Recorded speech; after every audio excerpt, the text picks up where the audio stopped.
Yuqoridagi kabi kerakli tizimlarning elektronlashuvi yaxshi albatta. Bu qog'ozbozlikning kamayishi va vaqtning tejalishiga xizmat qiladi. Aslida foyda uchun o'ylab topilgan bir qator noqonuniy elektron platformalardan o'z manfaatlarini ko'zlayotganlar ham bor. Masalan, firibgarlar endilikda fuqarolarni chuv tushirishning yangi yo'llarini o'ylab topishmoqda. Aniqroq qilib aytsak, plastik kartalardan pul o'g'irlash uchun ularga endilikda karta yoki uning raqami kerak bo'lmayapti. Unda firibgarlar qanday yo'l bilan o'zganing mablag'ini o'z cho'ntagiga tushirmoqda? Muxbirimiz Sohiba Akromova mavzuga batafsil to'xtaladi. Алло, здравствуйте. Салам алейкум. Меня зовут Мария, я представляю технический отдел КЛИК. Подскажите, пожалуйста, вы в течение 3 минут стали изменить финансовый номер телефона?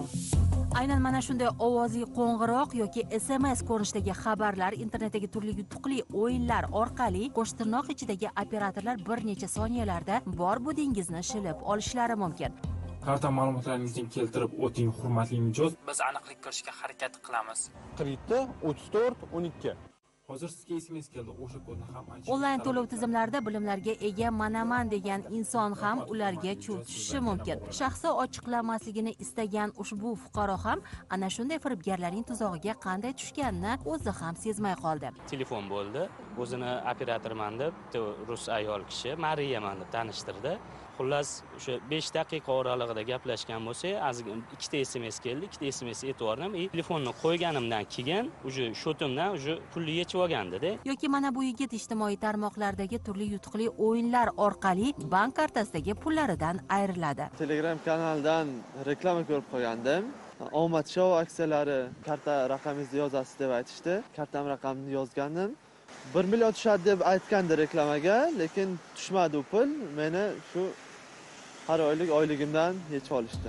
Elektron to'lov tizimlari hamda onlayn xizmatlarning rivojlanishi va ommalashishi bilan aholiga qulayliklar tug'ildi. Ammo bu holat esa ushbu yo'nalishda kiberjinoyatlarning avj olishiga ham sabab bo'ldi. So'nggi paytlarda aholi orasida plastik kartadagi pullarni asossiz yechib olinish holatlari ham uchramoqda. Sizga turli xildagi reklamalar yoki yutuqlar yutdingiz, yoki sizga farmon bilan pul ajratildi yoki boshqa degan ma'noda o'sha buni ham ishlash tizimi bir xil.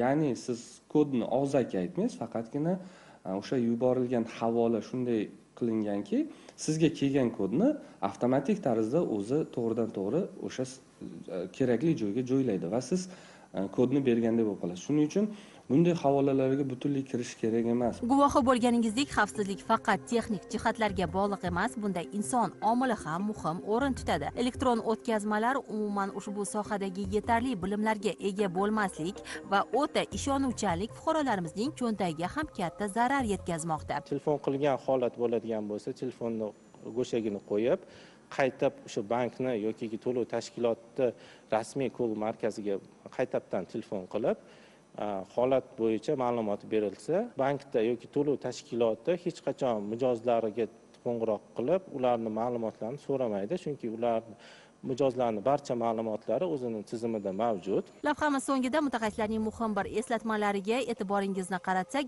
agar sizning plastik kartangizdan asossiz pul yechilgan holat kuzatilsa, darhol plastik karta berilgan tijorat bankiga murojaat qilib, uni bloklang va ichki ishlar bo'limlariga xabar bering. Sohiba Akromova, Mustafa Qulov, Aziz Yangizakov, Zamon informatsion tahliliy dasturi uchun.